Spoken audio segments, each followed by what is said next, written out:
I've been at DICE for 10 years. I started working in 2004. That was on Battlefield 2.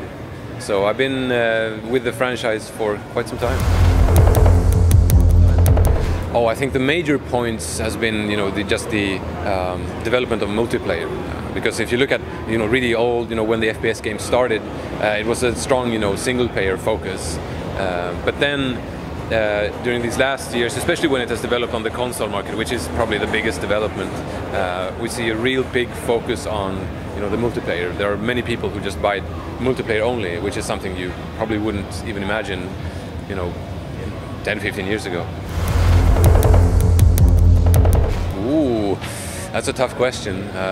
It's going to be exciting to see. I don't have any really, good predictions on what's going to happen, but I think just the social aspect of multiplayer, where players just play together and interact and just challenge each other and do those things. I think that's just going to keep going, I think.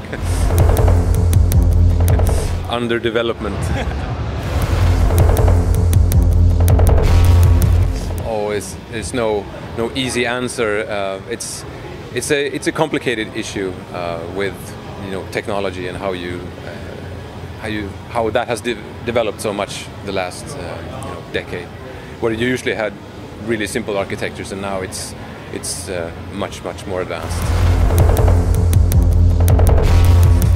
Oh, I love mods, absolutely. I used to do mods myself, basically, so it's one of my favorite things. Yeah, we've had some absolutely amazing mods throughout the years, and it's always awesome to see, when the community comes together and creates these really cool things. It's great. Yeah, it was an interesting experiment that we did with suppression mechanics, because we started thinking about how, for example, you have this situation where someone is covering this corner, for example, and then one guy just pops out and shoots him. And sometimes people can find it really frustrating because they were shooting a lot at that position, so they wanted to do something. So that's what we tried to do with this with suppression mechanics, so that you could actually keep an area pretty safe by using suppressive fire.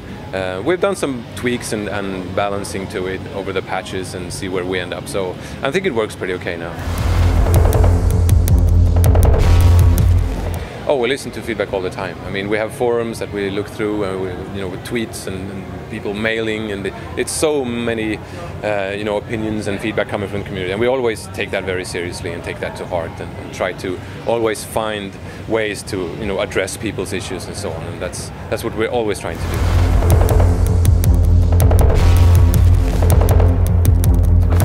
Yeah, what we tried to do with the commander role in Battlefield 3 was to put those kind of features and abilities on the squad level, because what you unfortunately had with the commander role in BF2 sometimes was simply commanders that didn't really work with their squads, and they didn't, there was a disconnect between what the squad needed the commander for and what he did.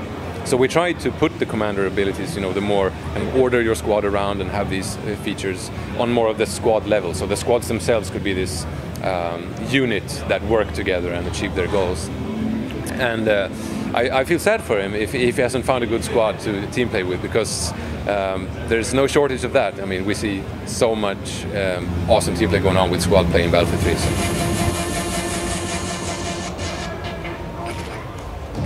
All right. So, Endgame is coming out in March, which is really around the corner. And as you've seen, it's going to feature some high-speed, action-packed gameplay with dirt bikes and air superiority game modes and capture the flag. So I really hope you all look forward to it. Yeah, I heard someone. Perfect.